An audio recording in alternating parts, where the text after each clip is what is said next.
நண்பா இன்றைக்கி எல்லாமே பார்த்தீங்கன்னா ஷோல்டருக்கு தாங்க ஒர்க் அவுட் பண்ண போகிறோம். ஸோ நம்மக்கிட்ட இருக்கிற இந்த சின்ன சின்ன தம்பிள்ஸை வச்சு தான் இன்றைக்கி நம்ம ஒர்க் அவுட் பண்ண போகிறோம்.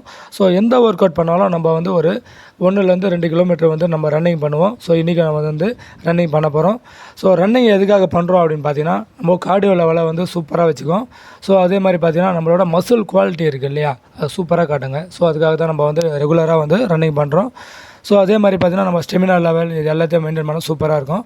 ஸோ அதுக்கப்புறம் பார்த்தீங்கன்னா நம்ம வந்து இன்றைக்கி ஷோல்டர் ஒர்க் அவுட் தான் பண்ண போகிறோம். ஸோ நான் பண்ணுறதுக்கும் நண்பர் ஒர்க் அவுட் பண்ணுறதுக்கும் சில வித்தியாசம் இருக்கும். இதுபோல் தாங்க எல்லாமே பார்த்தீங்கன்னா ஸ்டார்டிங்லேயே வந்து எல்லாமே கரெக்டாக பண்ண முடியாது. நம்ம வந்து எவ்வளோக்கு எவ்வளோ பயிற்சி பண்ணுறோமோ அவ்வளோக்கு எவ்வளோ வந்து நம்மளுக்கு வந்து ப்ராப்பராக பண்ணலாம். ஸோ அதே மாதிரி பார்த்தீங்கன்னா நம்ம ஹேண்ட் பேலன்ஸிங்கும் சரி, நம்மளோட அண்ட் பவரும் சரி, எல்லாமே பார்த்தீங்கன்னா நீங்கள் எவ்வளோக்கு எவ்வளோ பயிற்சி பண்ணிங்களோ அவ்வளோக்கு எவ்வளோ இன்க்ரீஸ் ஆகும். ஸோ நம்ம ஷோல்டர் ஒர்க் அவுட் நம்ம தம்பிளில் பண்ணால் கூட இந்த மாதிரி வந்து புல்லப் ஒர்க் அவுட் வந்து நம்ம ரெகுலராக ட்ரை பண்ணணும். ஸோ அப்போ தான் வந்து நம்மளோட